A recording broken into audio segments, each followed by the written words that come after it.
Boa noite a todos nesse domingo maravilhoso. Que Deus possa continuar abençoando a sua vida aí na sua casa, que Ele possa continuar abençoando o seu coração, e vamos louvar ao nosso Deus. Teu amor não falha, Senhor.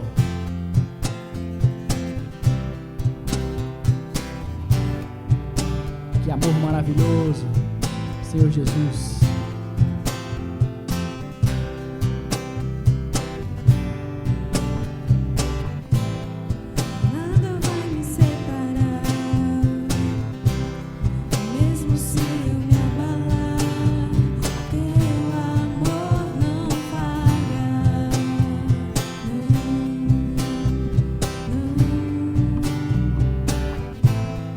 Mesmo sem merecer, tua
Aleluia, glórias a Deus, o teu amor não falha.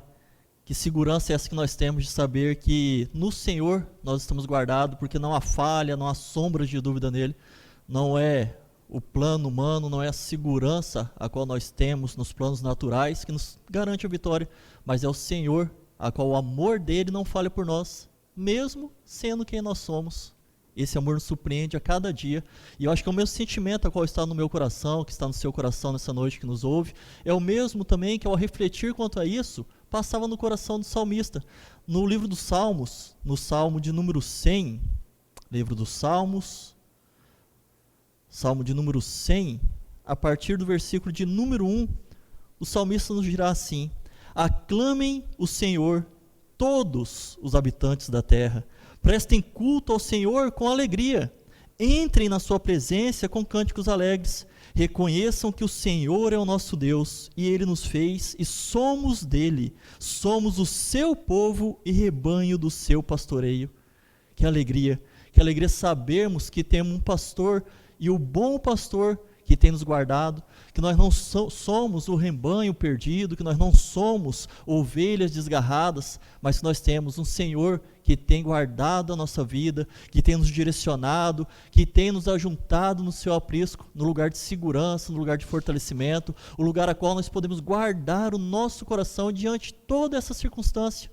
Não importa qual seja o problema, o importante para nós é saber que temos este Senhor, que a qual clamamos a Ele e Ele nos ouve, e que nós somos feitura dEle, que nós pertencemos a Ele e que por isso nós estamos seguros, guardados em suas mãos, guardados naquele que é o Criador de todas as coisas e que nada do que se fez foi feito antes dEle.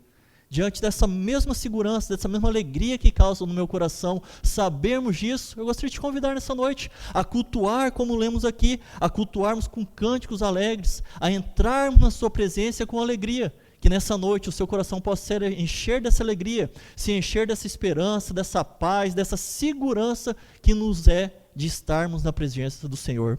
Que você possa então dessa forma prestar o teu culto com alegria a Deus nessa noite. Amém? Que Deus possa falar contigo, possa te abençoar e que nós prestemos um culto santo, racional e agradável ao nosso Deus. Amém, Senhor. Nada é impossível para Deus.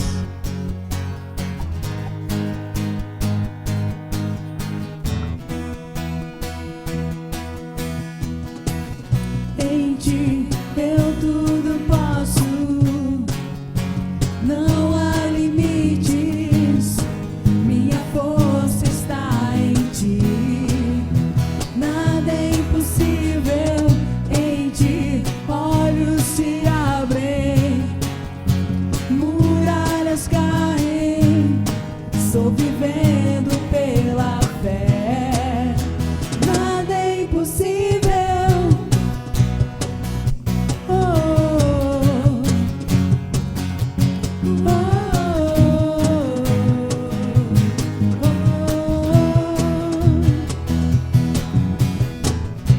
Eu não vou viver pelo que vejo, eu não vou viver pelo que sinto. Eu sei que comigo sempre estás e tudo podes realizar. Em ti eu tudo posso, não há limites, minha força está em ti, nada é impossível, em ti olhos se abrem, muralhas caem, estou vivendo pela fé, nada é impossível, creio em ti, creio em ti, creio em ti, creio em ti, Jesus, creio em ti, creio em ti, creio em ti, creio em ti, Jesus, em ti eu tudo posso, não há limites, minha força está em ti, nada é ti, olhos se abrem, muralhas caem. Estou vivendo pela fé, nada é impossível. Creio em ti, creio em ti, creio em ti, creio em ti, Jesus. Creio em ti, creio em ti, creio em ti, creio em ti, Jesus. Cremos em Ti, Jesus. E vamos declarar e vamos dizer ao nosso Deus, um Deus tão grande que nos ama, independente daquilo que fazemos. Santo é o nosso Deus que perdoa o nosso coração.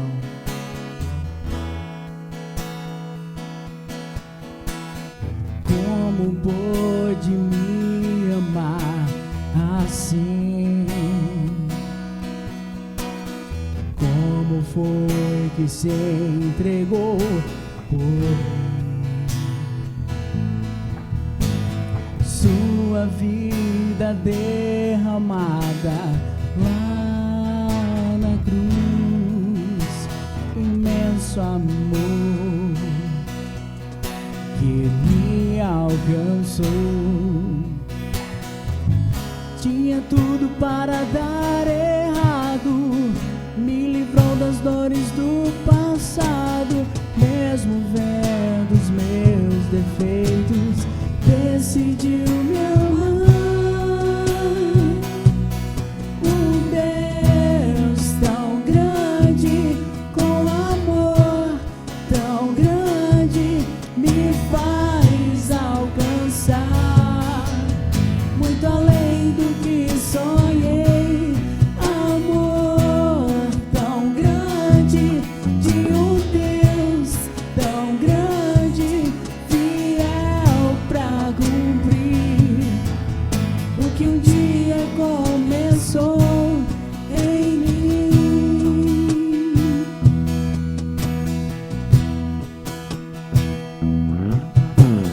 Como pôde me amar assim?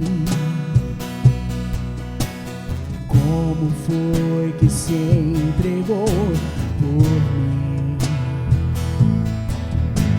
Sua vida derramada lá na cruz, imenso amor que me alcançou. Tinha tudo para dar errado, me livrou das dores do passado. Mesmo vendo os meus defeitos, decidiu me amar. Um Deus tão grande, com amor tão grande, me faz alcançar muito além do que sonhei. Amor tão grande, de um Deus tão grande, fiel pra cumprir o que um dia começou em mim.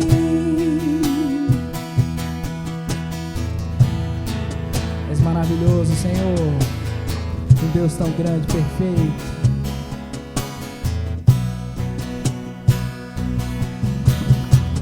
Tinha tudo para dar errado, me livrou das dores do passado. Mesmo vendo os meus defeitos, decidiu me amar. Um Deus tão grande, com amor tão grande, me faz alcançar muito além do que sonhei. Amor tão grande, de um Deus tão grande, fiel pra cumprir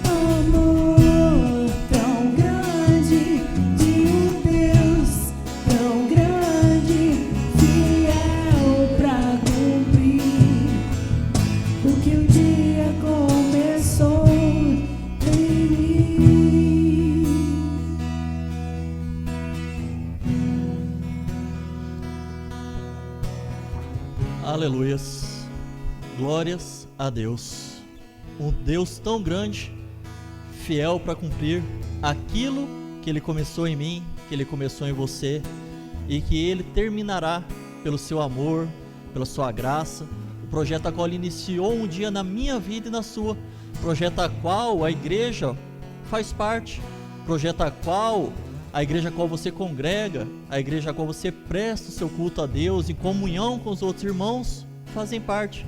A igreja a qual você abençoa, a igreja a qual você distribui os seus dons, abençoando outras vidas, a igreja que faz parte desse projeto de um Deus tão grande, que iniciou na sua vida esse projeto e que é fiel para cumprir.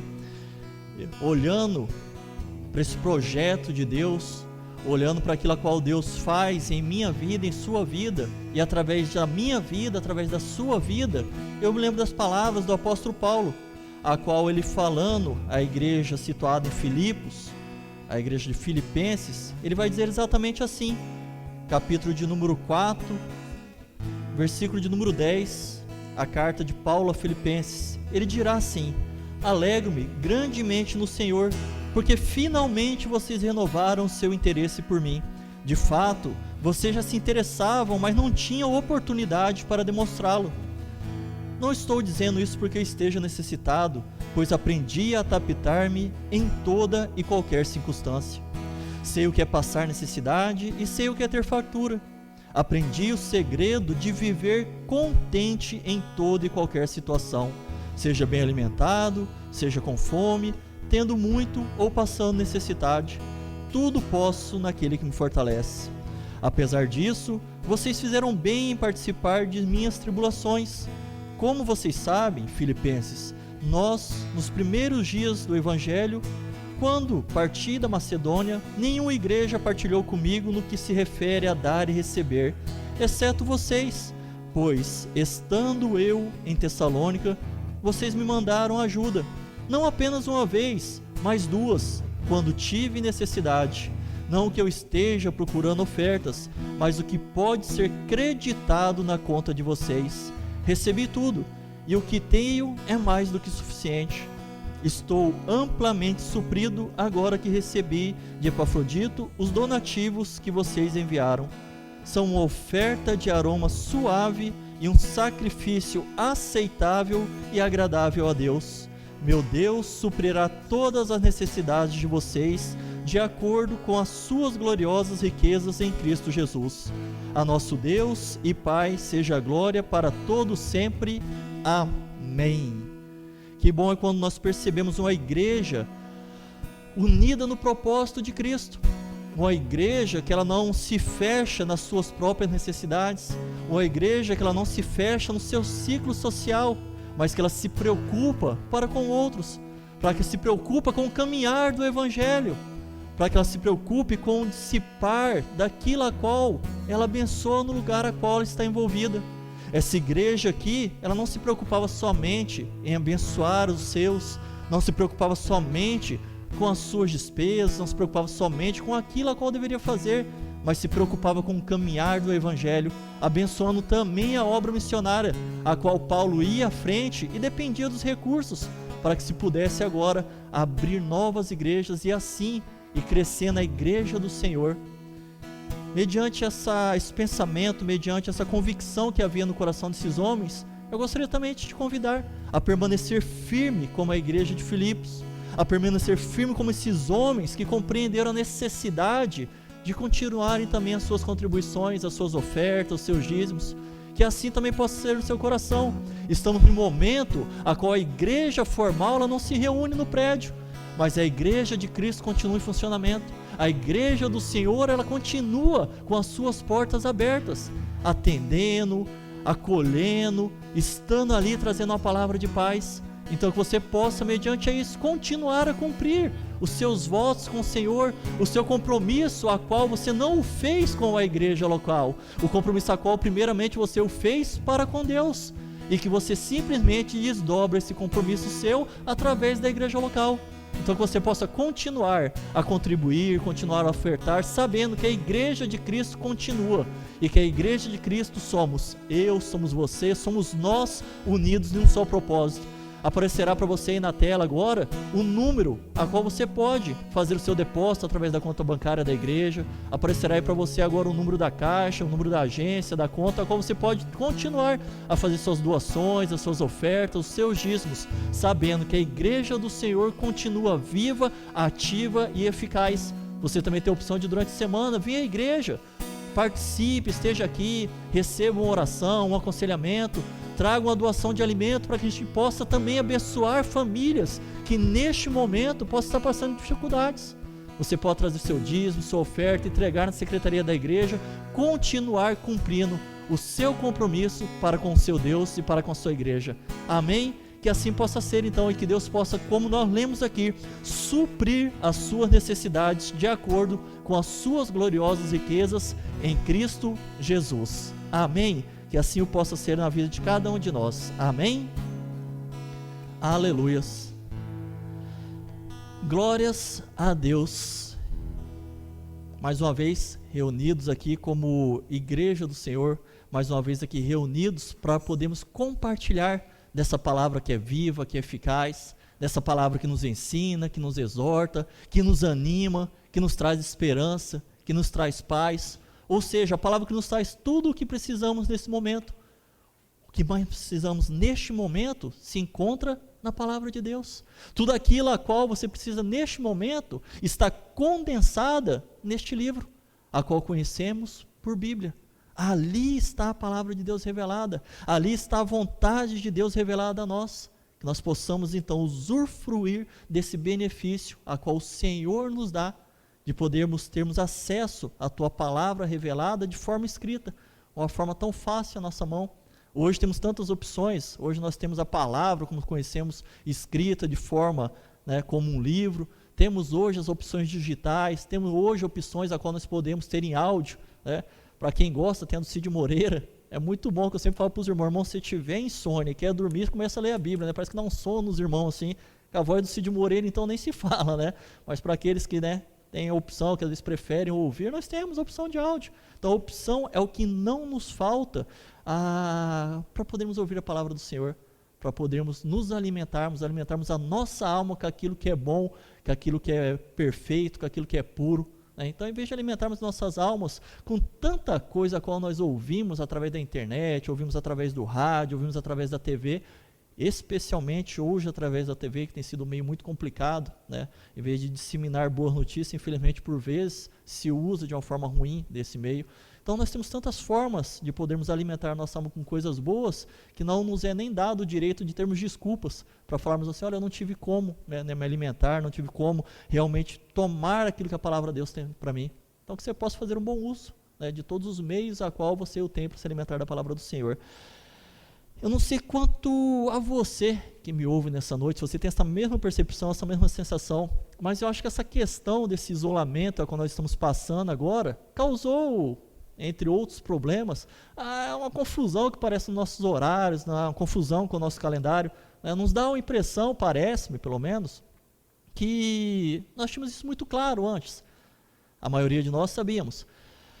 Segunda a sábado, segunda a sexta-feira, momento de trabalho, momento de nos dedicarmos, momentos de ganharmos o pão, e aos finais de semana, sábado, domingo, conforme a sua carga horária, era o momento de estarmos em casa, o momento do nosso descanso merecido, Apesar que pastor não se encaixa muito bem, eu sempre digo que pastor é 24 horas, 7 dias na semana, 30 dias por mês, mas nós entendíamos de uma forma geral que funcionava assim. Mas agora você já percebeu como é que é estranho? Parece-me que agora todo dia é o mesmo dia, todos os dias são iguais. Você sai, parece que todo dia é domingo. O pessoal está tudo em casa, está todo mundo descansando. Você passa, às vezes, eu quero fazer, por exemplo, a feijoada tradicional do sábado, tem gente fazendo na quarta-feira, o churrasquinho de domingo já passou para segunda-feira à noite, Então parece que deu uma bagunçada nesse meio. Parece que as datas ficaram meio misturadas na nossa cabeça, a questão de férias mesmo agora deu uma bagunçada, e entre outras coisas. Mas em meio a tudo isso, mesmo com essa confusão de datas, com essa confusão de horários, de dias, feriado agora já não faz nem tanto sentido que já está dentro de casa, para que feriado prolongado, já estou intocado dentro de casa mesmo, mas mediante a tudo isso, você parou nesses dias para se lembrar o que nós comemoramos hoje? Qual o dia de hoje? Qual é a data que nós rememoramos neste dia? Isso, exatamente isso. A Páscoa, né? Nós rememoramos a Páscoa neste domingo. Especialmente, este ano caiu, né, no dia 12, porque é uma data que ela é variável, mas este ano, exatamente neste domingo, estaremos comemorando a Páscoa. Quem de vocês, né, já comeu o seu ovo? Já provou aquele ovão, né, cabeceira lá, né? Hoje tem as variações. Antigamente era aquele ovinho, só aquela casquinha, né? Você achava que era grande, na hora que você ia ver, só tinha ar dentro dele, não tinha mais nada, né? Mas hoje tem as opções mais caprichadas aí, né, aquela opção já trufada. O pessoal achou que só o trufado era pouco, começou a fazer um que ele é todo recheado dentro dele, você pode comer de colher, né? Então quem já comeu o ovo, né, já deu uma deliciada aí, né? Isso é bom, né? Para quem o pode fazer e quem o gosta de chocolate, isso é uma maravilha. Melhor ainda se você comprou naquele mercadinho perto da tua casa. Sabe aquele mercadinho pequenininho que vai ter dificuldade por causa da crise que se abate na frente? Melhor ainda se você comprou nele. Você pode ajudar a pessoa ali naquele momento. Melhor ainda se você pode comprar de alguém que faz caseiro. Conhece alguém que faz caseiro? De repente até um irmão faz de forma artesanal, tem uns muito bem feito. Eu me lembro que durante um período da nossa vida nós fizemos bastante essa questão de ovos de chocolate, né? Poder dar uma ajudada na renda, né? Apesar que tem gente que acha que pastor é tudo rico, anda de BMW, né? Só o pastor e a esposa sabem o que era 4 horas da manhã acordado fazendo ovo de chocolate, né? Tinha uma hora que ele já não desgrudava mais da forma, você já embolava uma coisa com a outra, né? Aí você já percebia que era hora de ir dormir. Então, bom se você pode fazer isso, né? Melhor ainda se você pode abençoar alguém que nesse momento necessita, de repente, né, está fazendo para poder ajudar na renda também, né? Então, bom se você o fez dessa forma, né? Agora, também tem o outro lado, né? Também tem aqueles que não o fizeram, né? Mas ainda dá tempo, né? Lembra que ainda tem gente aí que vai precisar desse auxílio, né? O faça, né? E eu acho bom, eu acho muito legal, assim, essa questão dos irmãos poderem cobrar, poderem, né, nesse momento aí, comerem ovo de chocolate, poderem comprar, poder abençoar, porque além de tudo, né, se você puder comprar de um irmão, se você puder comprar de alguém próximo a qual você conhece, né, evita até aquela questão da aglomeração, né, já que nós estamos sendo orientados para não ficar com tanta aglomeração. E por que eu estou dizendo? A gente rodando pela cidade, às vezes passa na frente de um mercado, passa na frente de uma loja de chocolate, né? E a gente vê, rapaz, uma aglomeração ali naquela frente, ali, uma fila imensa lá, né? Falo, rapaz do céu, o cara na fila aqui, né? Perigoso pegar uma Covid, né? Pegar alguma coisa. Mas se está na fila, é questão que não vai ter problema de vir na igreja também, né? Não pegou na fila, não vai pegar também vir na igreja, né? Pode ficar despreocupado. Então isso é bom. E peixe? Peixe é bom, né? Peixinho é um negócio legal, um bacalhau nem se fala, né? Não qualquer bacalhau, aquele bacalhau cabeceira, aquele caprichado, aquele bacalhauzão do Porto, não? Bom demais, uma bacalhada completa, né? Aquele negócio que não pode faltar nada, né? Trem chique, nem Salomão no alto, né, da sua glória pode ter comido tão bem assim. E é bom, né? Que bom. Isso é sinal que você tem recursos e que não lhe faltará, né? Então isso não impedirá de forma alguma de você devolver o que pertence ao Senhor, não impedirá de forma alguma você abençoar pessoas que precisam nesse momento, às vezes um parente, às vezes um vizinho, né? Pela graça de Deus tem ele sobrado para poder comer bacalhau nesse momento, poder fazer uma Páscoa legal, então não vai faltar recurso também para você cumprir, né, com os seus votos com o Senhor, né, cumprir com os seus compromissos a qual você tem para com Deus, né? Não será por falta que você não poderá cumprir também. Mas é legal. O ovo de chocolate é legal, né? Comer um chocolate é legal, fazer uma bacalhauada, fazer um peixinho, poxa, maravilhoso, né? Se você por sinal fizer, ou se você já o fez, né? Já que não pode chamar o pastor para estar junto, lembra, né? Faz uma marmitinha, delivery, né? Manda entregar, né? Se você quiser que o pastor busca também, né? Não tem medo de pegar o Covid, ele vai até lá para poder buscar. Vou fazer esse esforço da minha alma para poder fazer isso daí, né? Então lembra do pastor nessa hora, né? Não tem problema nenhum, né? Comer bacalhau, não tem problema nenhum comer chocolate.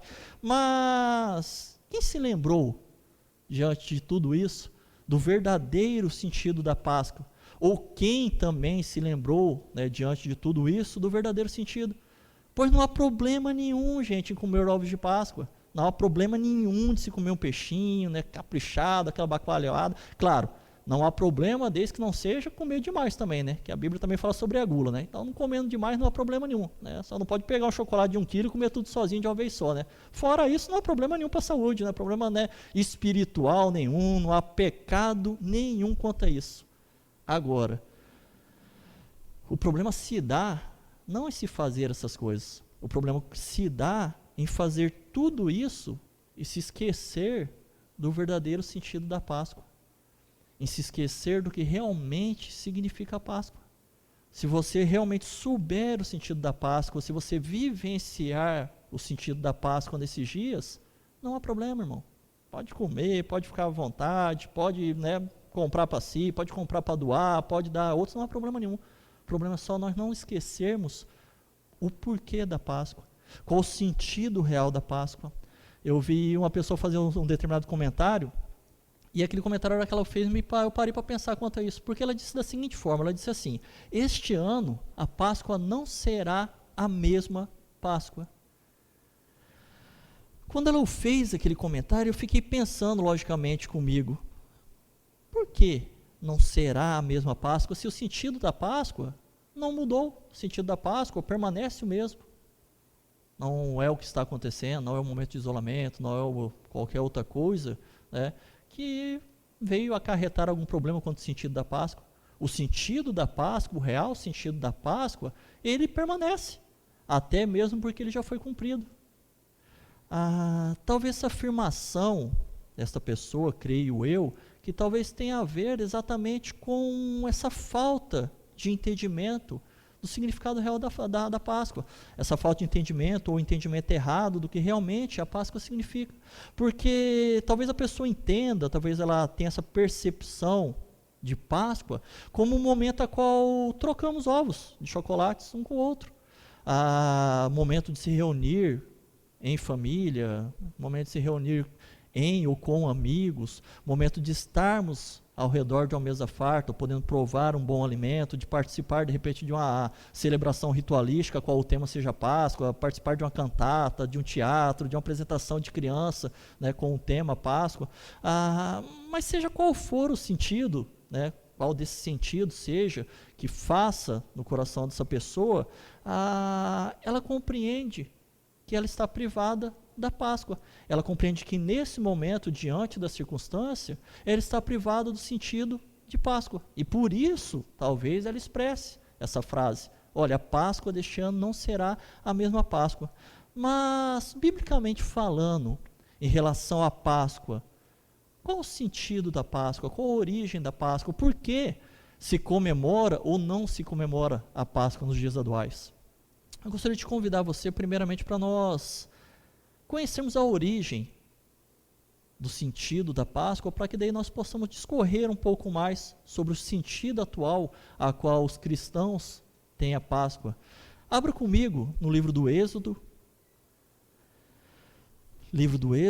capítulo de número 12. Livro do Êxodo, que relata a saída do povo do exílio, da escravidão do Egito e a sua caminhada à terra prometida. Livro do Êxodo, capítulo de número 12, versículos de número 1 a seguir.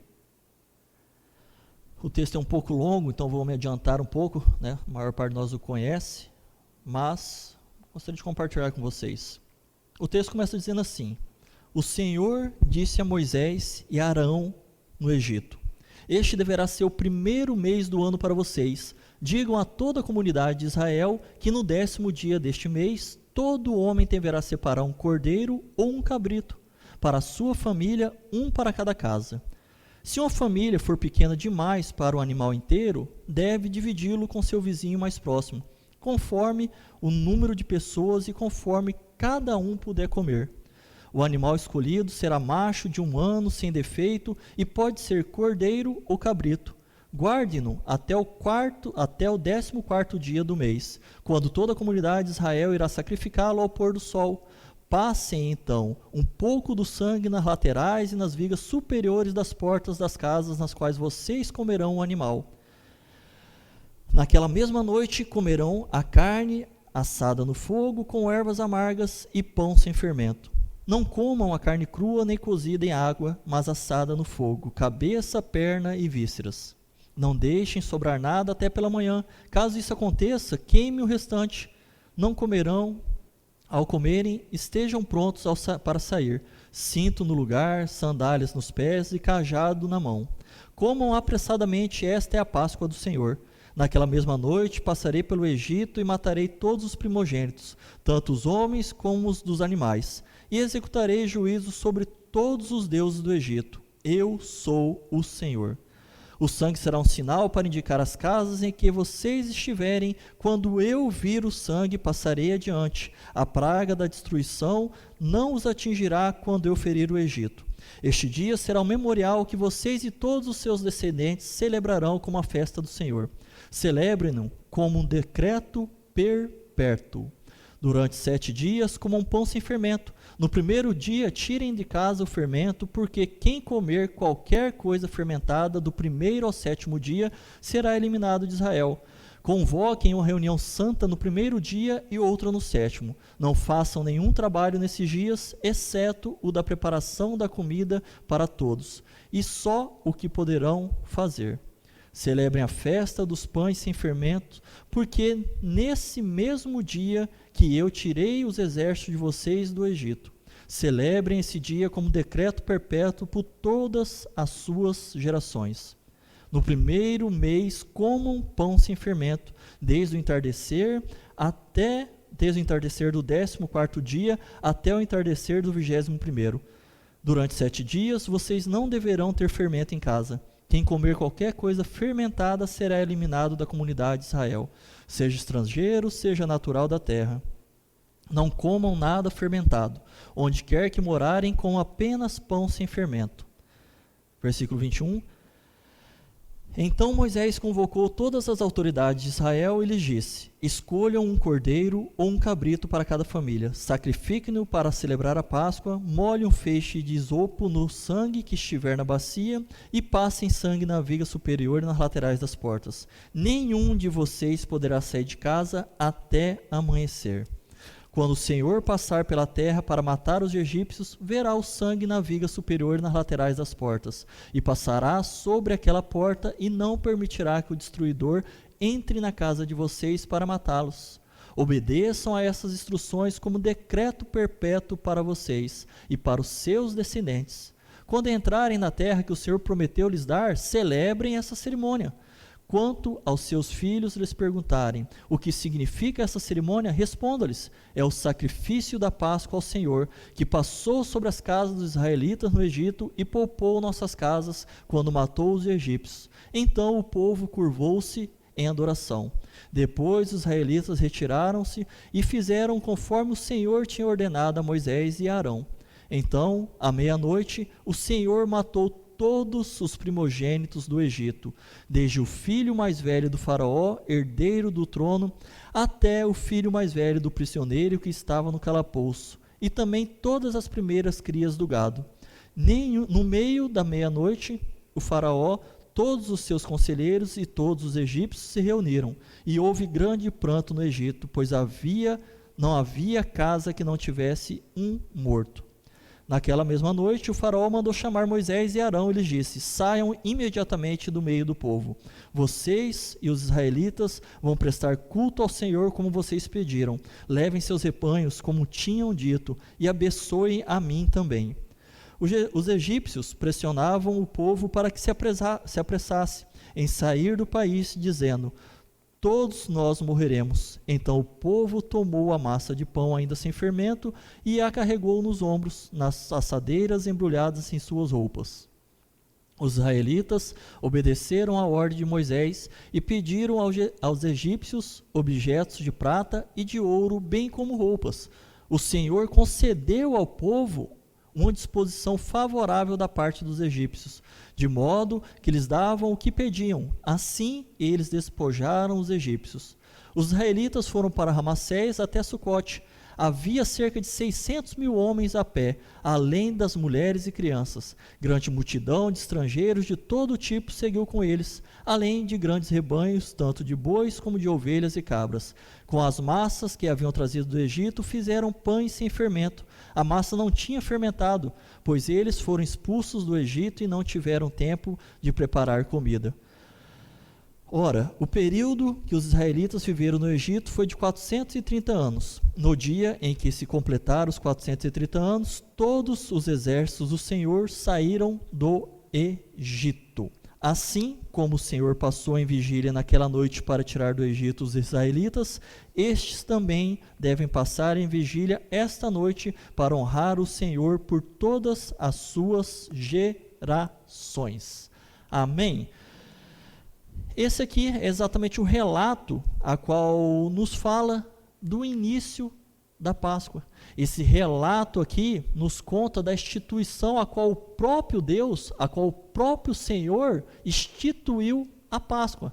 E é interessante que, se nós pegarmos aqui o sentido da Páscoa desde o seu nome, que em original do hebraico é Pesach, e esse termo Pesach, ele está ligado exatamente à passagem, a um rito, a um momento de passagem, está ligado a literalmente a você ultrapassar, a você deixar para trás. Então o significado da própria palavra Pesach, né, a palavra traduzida no português por Páscoa, é exatamente isso. Ele vai falar desse momento a qual o povo passou da escravidão para a liberdade, a qual o povo agora sai do jugo de escravidão do Egito e agora se torna um povo livre no Senhor.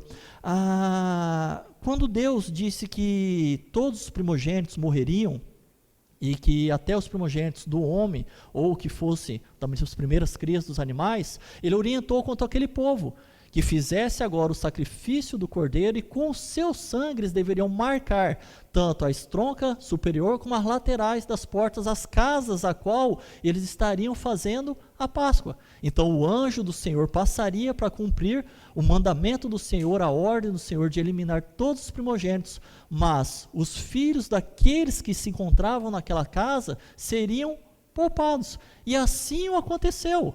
O anjo do Senhor passou naquela mesma noite e matou todos os filhos primogênitos dos egípcios, inclusive o filho mais velho do faraó, que seria o herdeiro dele ao trono. Mediante agora essa cena de catástrofe, mediante agora essa crise instituída agora no Egito, o povo se reúne com o faraó e junto com ele decide liberar então aquele povo da escravidão. Decide agora que aquele povo deveria sair do meio deles.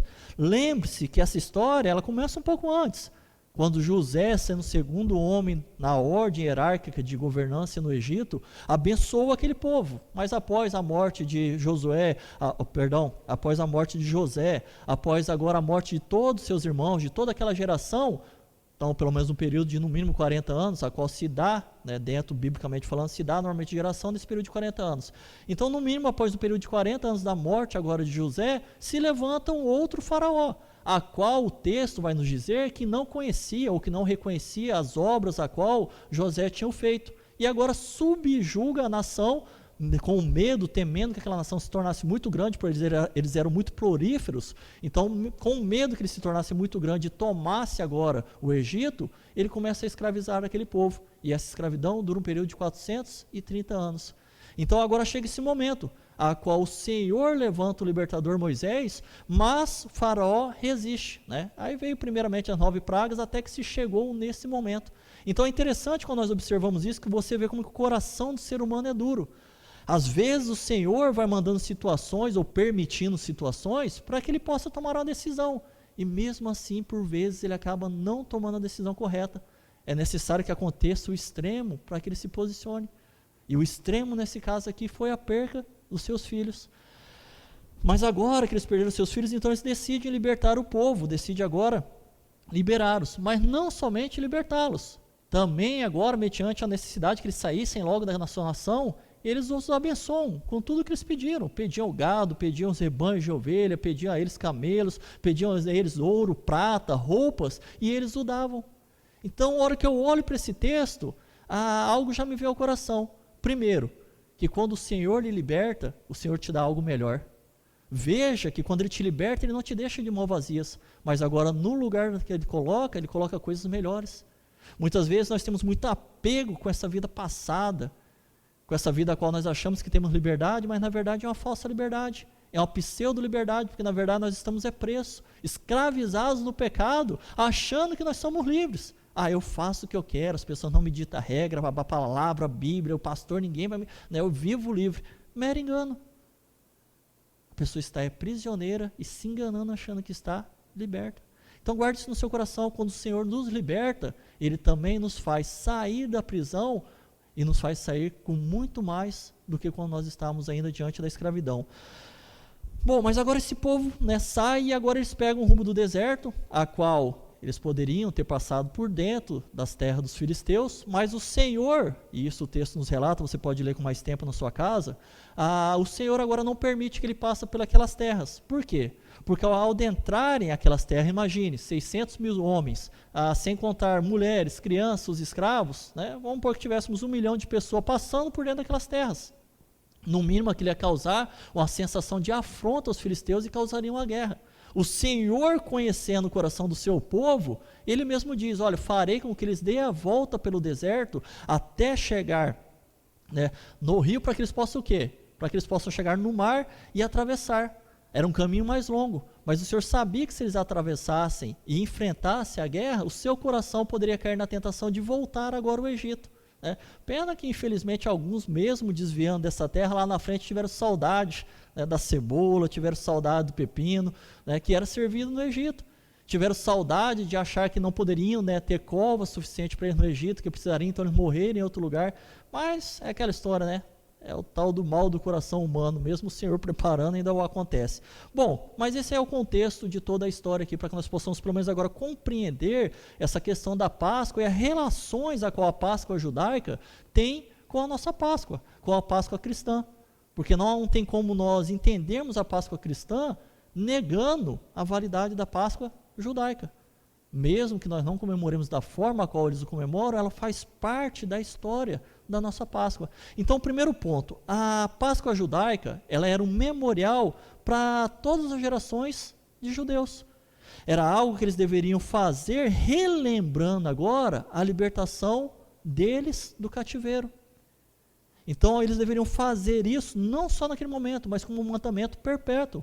E assim realmente acontece. Até hoje, eles cumprem esse mandamento de celebrar a Páscoa, mas para quê? Para relembrar o sofrimento, a libertação que eles tiveram da escravidão do Egito. Para nós, cristãos, essa data da Páscoa é algo muito mais recente.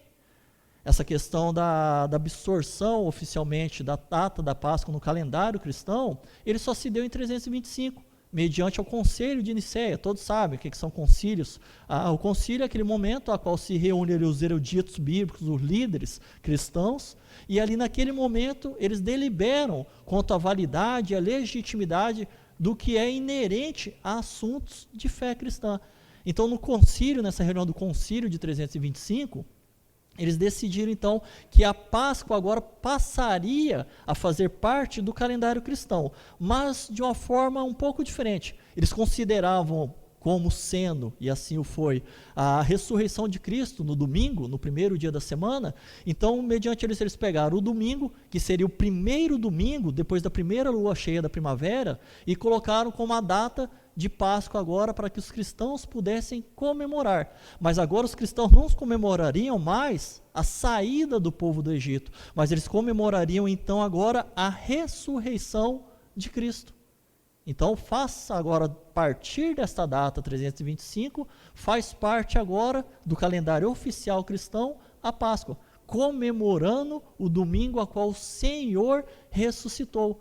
E não para por aí as questões, né, de próximas, questões relativas às questões equivalentes entre a Páscoa judaica e a Páscoa cristã, né? Essa é uma delas, mas outros símbolos que fazem parte da Páscoa também, ela tem representatividade dentro da nossa Páscoa, dentro da Páscoa cristã.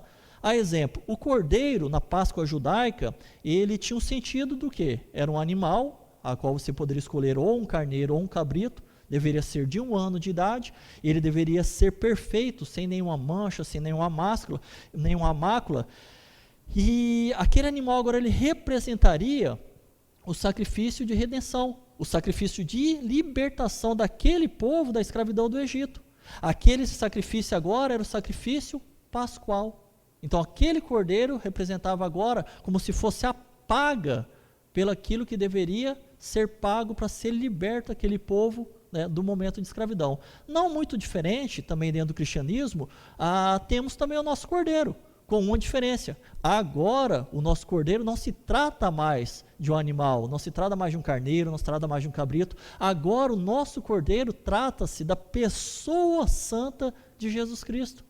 Lembre-se que lá em João, 1 João, no capítulo 1 de João, o próprio João Batista vai identificar o Cristo como cordeiro.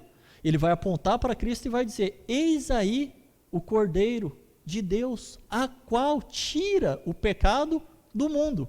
Então veja que agora, não mais como cordeiro que simplesmente libertava, representava a libertação do povo de uma escravidão física, simplesmente representava de uma escravidão a qual era geográfica ali, a qual eles estavam ali dentro daquela nação, mas agora o nosso cordeiro, o Cristo ressurreto, ele significa uma libertação ainda maior, uma libertação espiritual, e que agora não está mais limitada somente ao povo judeu, mas que agora está ofertada a todo aquele que nele crê.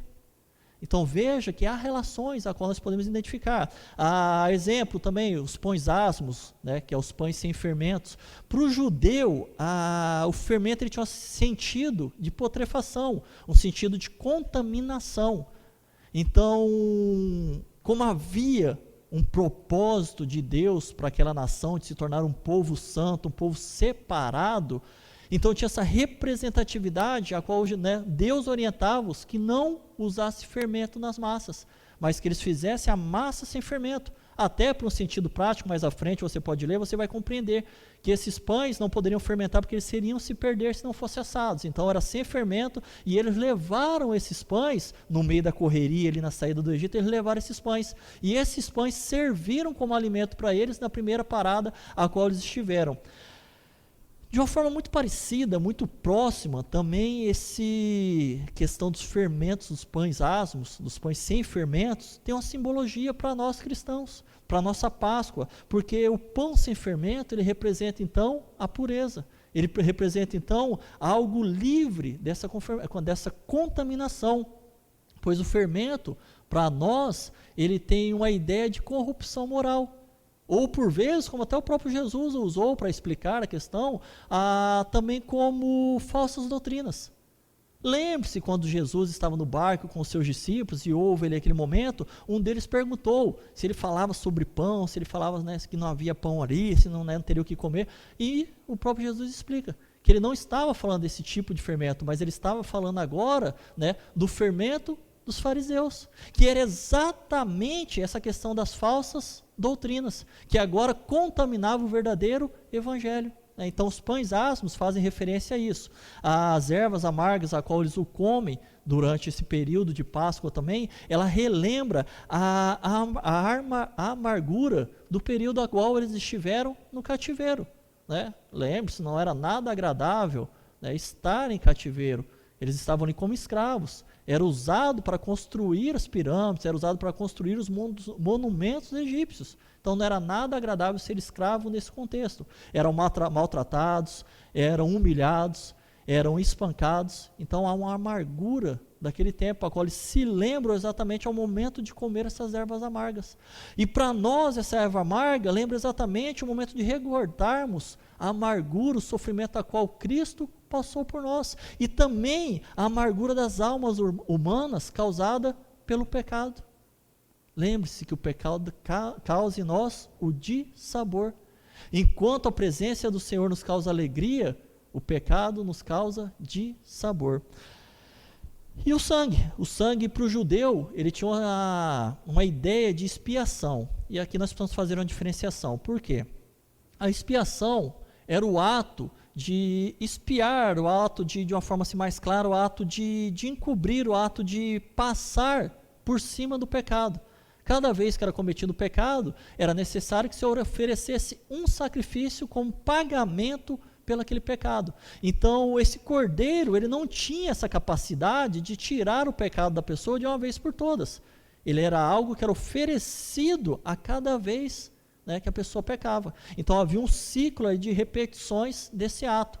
Então era um ato simplesmente expiatório. Ele simplesmente encobria o pecado da pessoa daquele momento, mas não o extinguia, né? Ele simplesmente dava uma passada ali por cima, dava uma cobertura, dava uma brandada na situação. Já para nós cristãos, diante do sacrifício de Cristo, já é diferente, pois o sacrifício de Cristo, o Cordeiro perfeito, ele não fez expiação. O sacrifício de Cristo para nós é aquilo que nós compreendemos como propiciação, ou seja, tornar propício, tornar agora a favor. Tornar quem a favor? Tornar Deus, que é a parte ofendida por esse pecado, apesar de que muitas pessoas acham que Jesus pagou o preço do pecado a Satanás. Isso é um leto engano, né?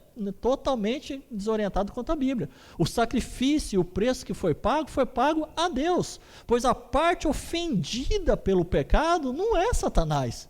Muito pelo contrário, é a parte beneficiada pelo pecado. A parte ofendida pelo pecado é Deus. Então a Deus foi feita a ofensa, então a Deus deve ser agora a propiciação, a paga por esse lado. E é tão interessante esse amor de Deus por nós, isso me impacta de uma forma surpreendente, que o próprio Deus a qual foi ofendido e agora cobra pela justiça, pois a sua santidade depende da justiça, ele agora também providencia a forma de pagar por esse pecado, dando o seu Filho em favor de nós.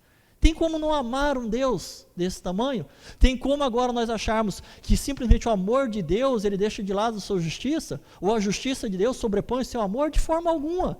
Esse Deus, ele é justo, santo e amoroso, mas em tudo isso se cumpre nele. Ele mesmo deu a forma de agora ser cumprido, a justiça que era necessária se cumprir através do seu Filho. E agora não mais como um ato que simplesmente encobria o pecado, mas agora como um ato que tirava o pecado do homem. Ou seja, nós somos justificados por esse ato. O pecado, ele não tem mais poder sobre nós.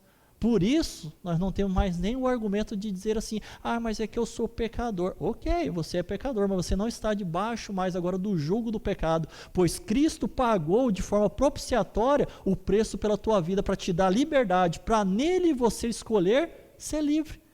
Então o pecado é um ato de escolha, não um ato de força imposta a nós. Outros pontos, esse é o que nós podemos encontrar dentro da Páscoa judaica, mas nós podemos falar um pouco também da Páscoa que nós vemos acontecer nos nossos dias, podemos falar um pouco desses símbolos, né? Acho que é legal a gente falar. Por exemplo, o coelho, né? Pastor, era cordeiro, por que colocaram coelho no lugar? É produto chinês, né, irmão?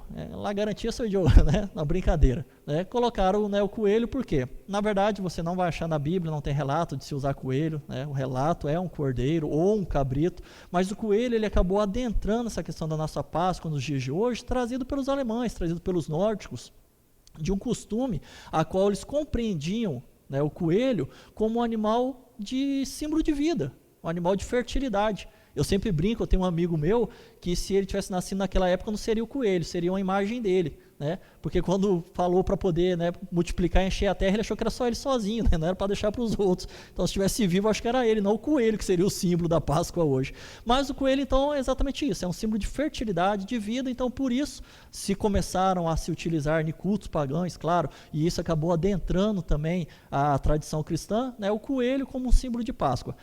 Seguindo o ovo também faz parte de uma tradição muito mais antiga, por sinal uma tradição que tinha começado até mesmo antes de Jesus vir à Terra. Isso já remonta muito mais tempo, já desde os babilônicos, os assírios, eles já tinham essa cultura com a questão do ovo, por quê? Porque o ovo também representava a fertilidade, o ovo representava esse renascimento da vida. Então, se acontecia que durante o equinócio de inverno para a primavera, que era o momento agora ali que se celebrava então o início da primavera, o início do nascimento das flores, das colheitas, das plantações, eles trocavam entre si ovos, para que se, né, pudesse ter essa comemoração. Então é um hábito que remonta a muito mais tempo do que, né, nós conhecemos, né, na cultura atual.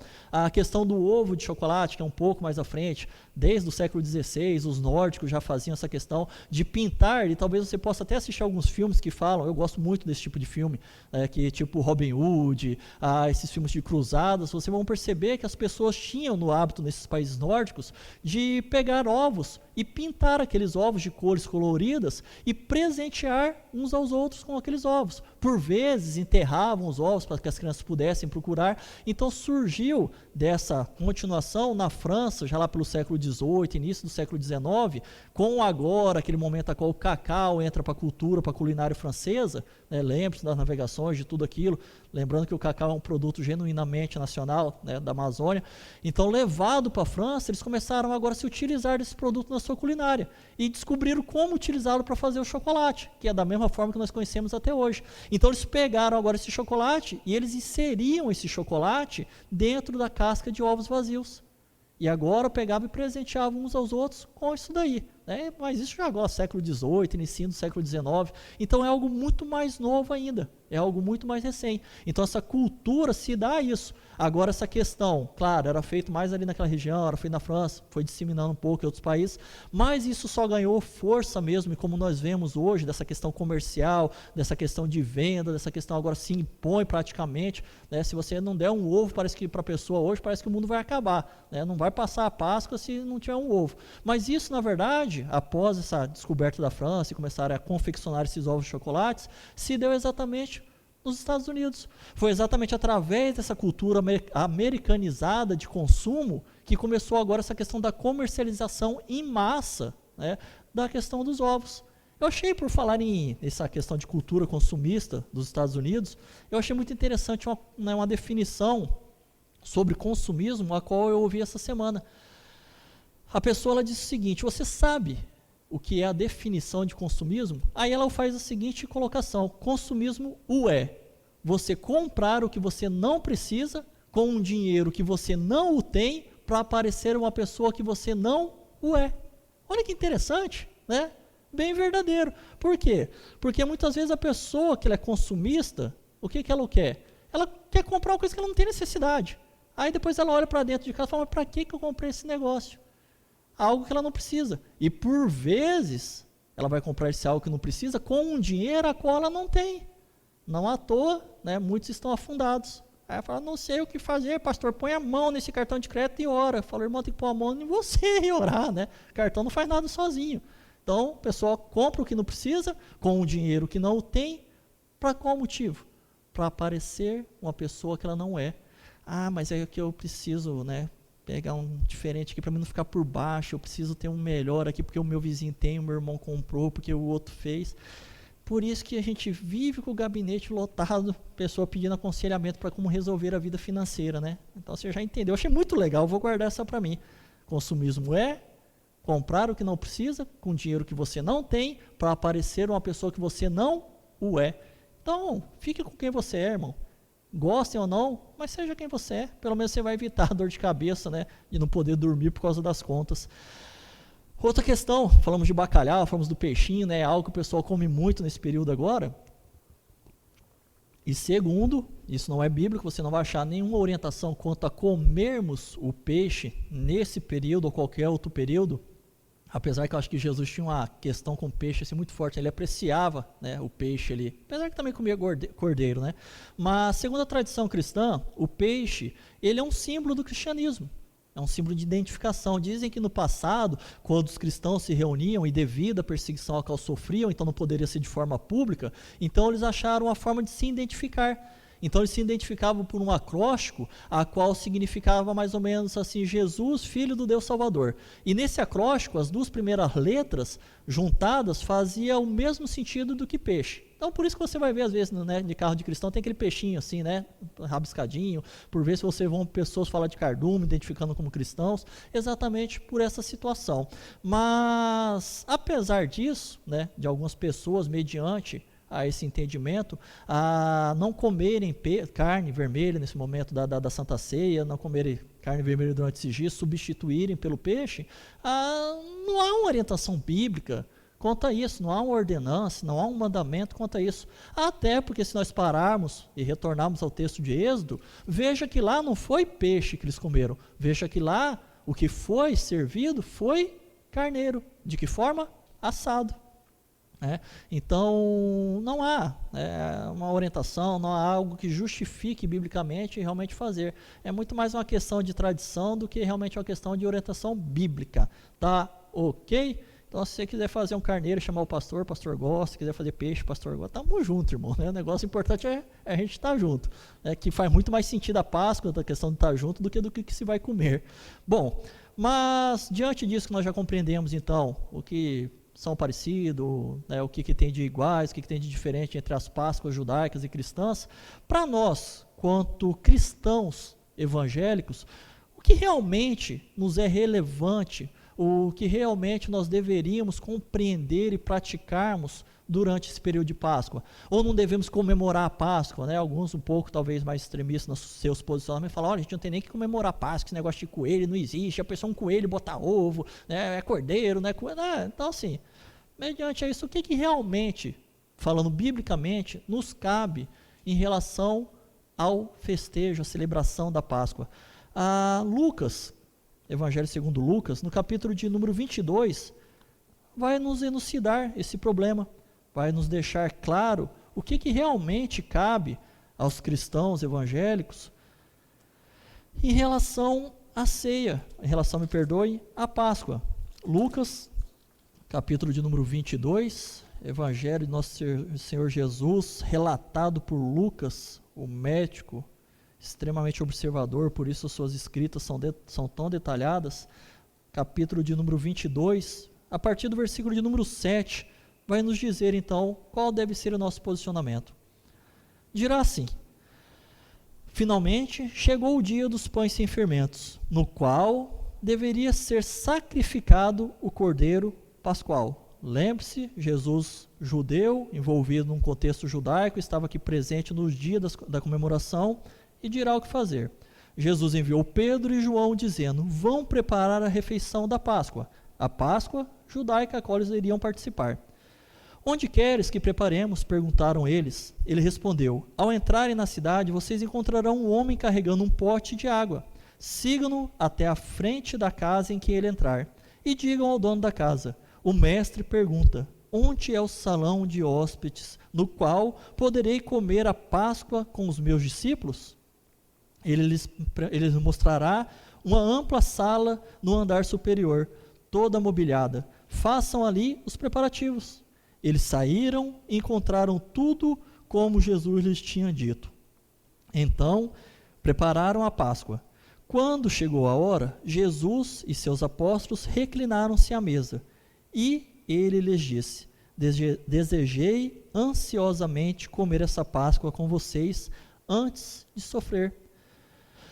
Pois eu lhes digo, não comerei dela novamente até que se cumpra no reino de Deus.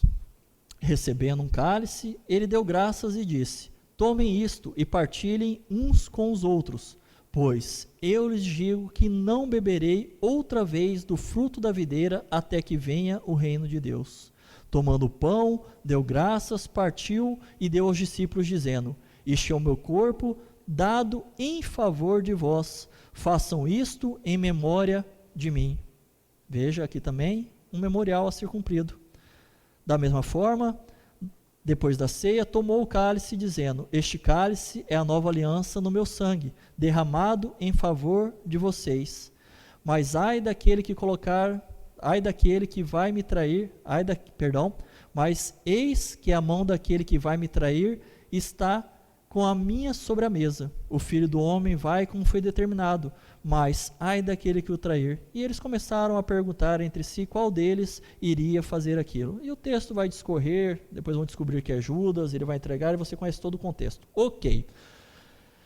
Mas o que eu quero pegar daqui é exatamente isso. Jesus participou da ceia judaica. Jesus cumpriu a lei. Jesus o fez a ceia. Mas para nós, evangélicos, a Páscoa tem valor sim, não pode ser desmerecida, não pode ser deixada simplesmente de lado, mas o valor a qual a Páscoa para nós o tem, é exatamente o valor histórico, daquilo a qual se cumpriu na Páscoa judaica, aquilo a qual Jesus também cumpriu agora na instituição da ceia neste momento. É para nós então a Páscoa algo de valor figurativo. O que realmente para nós tem sentido, o que realmente tem valor a nós, é agora a ceia do Senhor. Ou pelo menos deveria ter valor a nós, porque por vezes alguns desmerecem tão fácil achando que é um rito assim, né, tão dispensável, que eu posso não fazê-lo, num outro momento eu o faço, mas lembre-se que o Senhor vai dizer, fazei isso em memória de mim até que eu o venha. Então, se anseiamos pela volta do Senhor, deveríamos também participar da ceia, sem perder nenhuma oportunidade de cumprir esse memorial.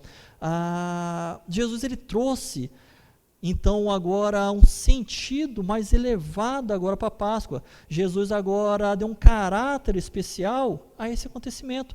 Ele estava instituindo ali naquele momento da ceia, após ele ter comido a ceia, ele tomou agora o pão, partiu, deu aos seus discípulos, disse a eles que deveriam comer, pois aquilo era o corpo dele que seria dado em seu favor, em favor agora da libertação deles da escravidão.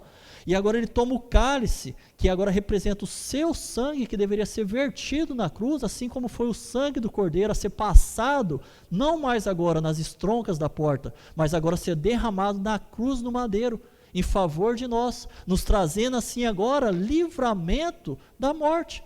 De qual morte? A morte simplesmente física, a morte do corpo? Não, mas da verdadeira morte a qual devemos temer, a morte da alma, a morte para a eternidade. Então agora Jesus estava ressignificando aquele momento, instituindo a ceia para nós como esse memorial a qual deveríamos cumprir. Por muito tempo na igreja primitiva, a ceia era feita todo final de semana.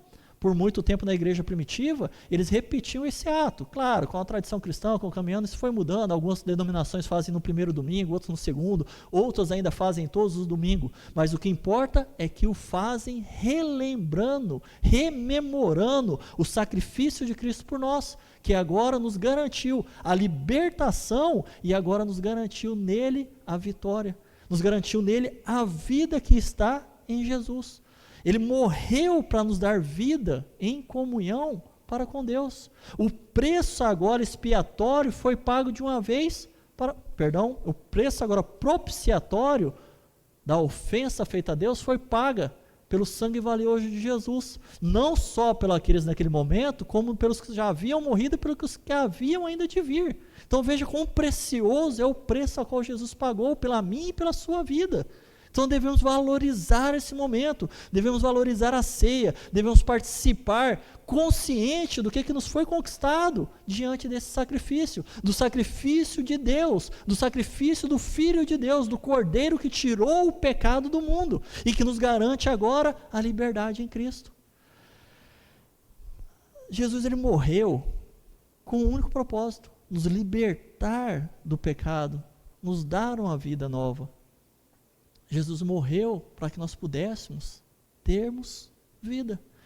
Jesus morreu para que nós fôssemos livres dessa escravidão. E sendo assim, porque muitos ainda continuam nessa vida de pecado. Sendo assim, porque muitos ainda se permitem estar no cativeiro, se Jesus, se o próprio Deus já o libertou. Porque você se permite continuar pecando mediante um argumento que, olha, que eu sou fraco, eu sou pecador. Porque você se permite. E quando eu estou dizendo isso, eu não estou dizendo pecado ocasional, irmão. Porque o pecado ocasional faz parte da nossa caminhada. Paulo vai dizer, o bem que eu quero fazer, por vezes não faço. O mal que eu não quero, acabo por vezes fazendo. Então o pecado ocasional, o pecado que acontece ocasionalmente, faz parte. O pecado na vida do cristão, salvo, remido, lavado no sangue de Jesus, não pode ser uma constante, precisa ser um acidente de percurso, não pode ser algo programado, precisa ser algo que acontece sem você querer. E porque muitos também ainda continuam nessa prisão, nessa escravidão, nesse cativeiro, enquanto Cristo já o libertou. Hoje mesmo temos pessoas que estão em cativeiro. Em qual cativeiro? No cativeiro do medo, no cativeiro da incerteza, no cativeiro da insegurança, porque ainda não confiaram verdadeiramente a sua vida a Cristo, que nos garante que em toda e qualquer circunstância estará conosco. Tem muita gente ainda presa nesses cativeiros, a qual precisa se libertar, preso no cativeiro dos dogmas, preso no cativeiro da religiosidade, só frequentam a igreja para bater ponto, como se simplesmente estar na igreja eu fizesse dele um cristão, só serve na igreja como se estivesse fazendo um favor para Cristo, só é dizimista, ofertante, como se tivesse assim, preciso fazer porque senão o inimigo vai roubar. Nós precisamos rever alguns conceitos. O conceito de cristianismo precisa ser entendido. Há um grande amigo meu que sempre fala isso, e eu gosto muito dessa frase, que ele diz o seguinte: de quanto você não compreender o que foi feito na cruz do Calvário, você não vai ter compreendido e não poderá viver o Evangelho. Todo o cristianismo está baseado na cruz do Calvário. Não está baseado se eu frequento a igreja cristã ou não. Não está baseado se eu sou um líder, não está baseado se eu sou um membro, se eu sou... Está baseado em um relacionamento para com Cristo. E nesse relacionamento para com Cristo, é independente da circunstância. Quantos não são que nesse momento agora se afastaram do Senhor? Simplesmente porque a igreja está de portas fechadas. A igreja formal está, meu querido, agora a igreja dos céus está de porta aberta. Por que então você se afasta? Por que então você deixa de cumprir os seus compromissos com Deus? Por que você deixa de crer? Por que você deixa de fazer o que é para ser feito? Lembre-se disso. O compromisso de cristianismo está baseado na pessoa de Cristo, e não nas instituições, não na formalidade. Nós somos apenas mais um caminho a qual Deus graciosamente nos dá, porque sabe da nossa inconstância, da nossa irresponsabilidade de buscar a Cristo por si só. Por isso Ele nos permite então que nós tivermos pelo menos uma formalidade para podermos prestar o nosso culto, podemos estar com esse Deus. Há muito consumismo, muita futilidade, muito egoísmo, muita falta de amor pelo próximo, pelas coisas de Deus ainda tomando o coração de muitos. Por isso, de uma certa forma, acho que eu até concordo com aquela frase citada pelaquela senhora, a qual eu comentei no início, a qual ela fala que esse ano a nossa Páscoa não será a mesma Páscoa. Concordo com ela, mas concordo com ela no sentido seguinte: também acho que a nossa Páscoa este ano, especialmente pelo que está acontecendo, não pode ser da mesma forma. A nossa Páscoa não pode ser em estar preocupado se vamos ou não comprar chocolate. A nossa Páscoa não pode ser estar preocupada se teremos não o peixe, o bacalhau, se podemos cumprir os ritos de ter teatro na igreja, de ter ensaio, de ter apresentação, de ter cantada. Não, mas a nossa Páscoa, ela precisa sim transmitir agora esse sentido, a qual infelizmente muitos usam, falando sobre que a Páscoa é a ressurreição de Cristo, só como pano de fundo. Mas o que na verdade eles estão transmitindo e o que na verdade estão vivenciando são simplesmente interesses comerciais, interesses pessoais totalmente distonantes do que é realmente o sentido principal da Páscoa.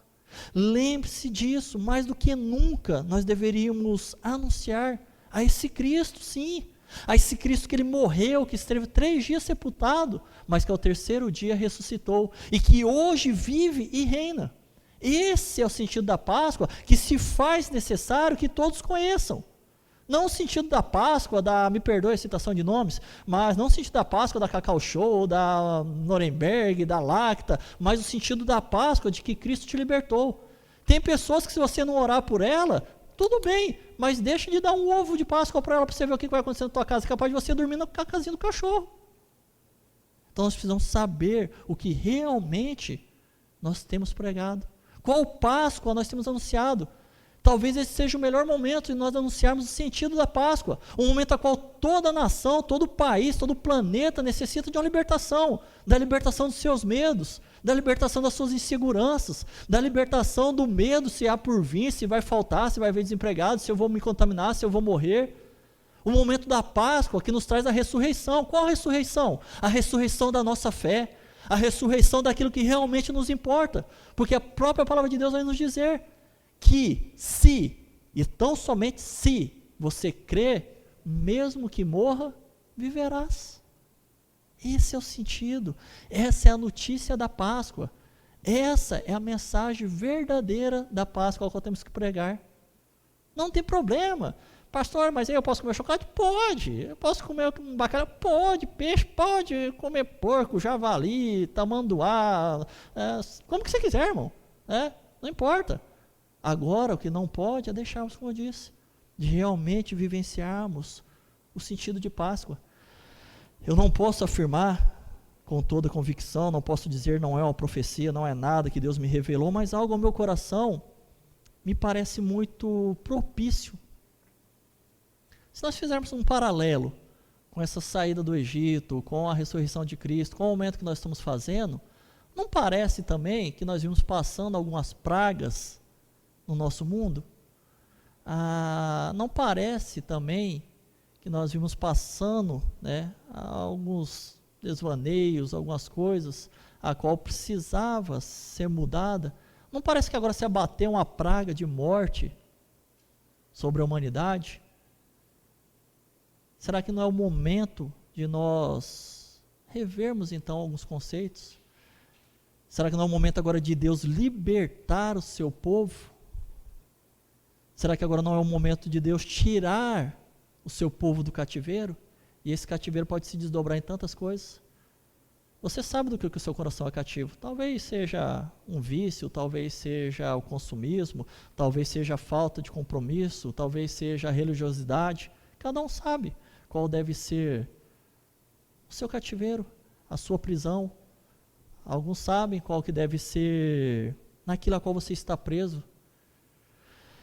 E que a sua simples vida religiosa, o seu simples frequentar ainda uma igreja não foi capaz de te libertar até hoje. Talvez seja necessário esse choque maior, talvez seja necessário uma praga maior, para que nós possamos compreender a necessidade da libertação a qual nossa vida realmente precisa. Da mesma forma, talvez seja um momento a qual Deus esteja querendo ressuscitar a tua fé. Quantos não foram a qual abandonaram? Nós falávamos sobre culto, no culto passado. Qual não foram muitos que talvez já abandonaram a sua fé, crendo que aquilo que eles praticam até mesmo é fé, mas que abandonaram a verdadeira fé genuína. A fé que a Bíblia nos revela, que é a convicção daquilo que nós não vemos, a certeza das coisas que esperamos, que não é pelo ver, mas é pelo crer. Essa fé que precisa ser reavivada, porque é muito fácil eu ter fé quando tudo está bem. É muito fácil eu ter fé quando a praga não se abateu sobre a minha casa. É muito fácil eu ter fé quando o mau dia não chegou. Mas e agora que o mau dia chegou? E agora que a praga parte à nossa porta? E agora que o problema está aí? Eu quero te dizer, e agora? E agora, o mesmo sangue do cordeiro que foi derramado e libertou o povo do Egito, o mesmo sangue que foi derramado na cruz e nos deu vitória, é o mesmo sangue a qual você precisa passar de uma forma espiritual, não mais como uma forma natural, mas de uma forma espiritual, sobre agora as estroncas da sua casa, sobre as laterais da porta da sua casa, pois agora essa casa já não é mais uma casa física, composta de paredes e telhado, mas essa casa agora a qual dizemos, somos nós mesmos, a habitação a qual o Espírito de Deus decidiu habitar. Então sobre essa casa precisa ser passado o sangue do Cordeiro, o sangue que nos garantirá a libertação, o sangue que nos garantirá a ressurreição, pois se com Cristo morremos, com Ele também ressuscitaremos e viveremos a eternidade ao seu lado. Essa é a convocação santa de Deus ao seu povo, a sair do cativeiro, a se liberto do cativeiro, a ressuscitar a sua fé, a tomar um posicionamento diante do seu Deus, que já te garantiu a vitória, e que para isso só depende de uma posição sua. É momento de tomarmos decisões, é momento de nos posicionarmos. Este é o momento que é um divisor de águas na história, seja da história política, da história natural, mas também da história espiritual de cada um de nós. O Senhor está fazendo divisões nesse momento e nós precisamos saber de que lado nós estamos, se ficaremos com Ele ou se o abandonaremos. Que nós possamos então vivenciarmos nesses dias o verdadeiro sentido da Páscoa, sair do cativeiro, deixar para trás a escravidão do pecado e ressuscitarmos junto com Cristo, pois aquele que creu, aquele que confiou no Senhor e que morreu, metaforicamente falando, que morreu com Cristo, também com Ele ressuscitou para uma nova vida. E é isso que o Senhor tem para você nessa Páscoa, nova vida em Cristo. Que você possa tomar posse dessa palavra, que essa palavra ache espaço no teu coração e que te faça sair agora da morte para a vida. Amém? Que Deus possa guardar você em todo o tempo, que Deus possa guardar a sua mente e o seu coração sempre plenificados pela presença do teu Espírito, trazendo assim a você força, coragem, ousadia, paz e alegria no Senhor. Amém? faremos o louvor para encerrar e estaremos finalizando aqui. Que o Senhor o guarde seu coração, que nessa Páscoa comemore juntamente com Cristo, que nessa Páscoa comemore o verdadeiro sentido, convide Ele a estar na sua mesa, e com certeza será a sua melhor Páscoa. Que Deus os abençoe e os guarde em nome de Jesus. Maravilhoso, Senhor.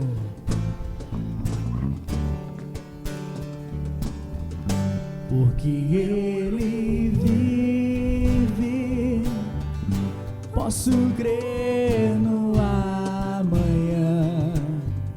Porque Ele vive, temor não há.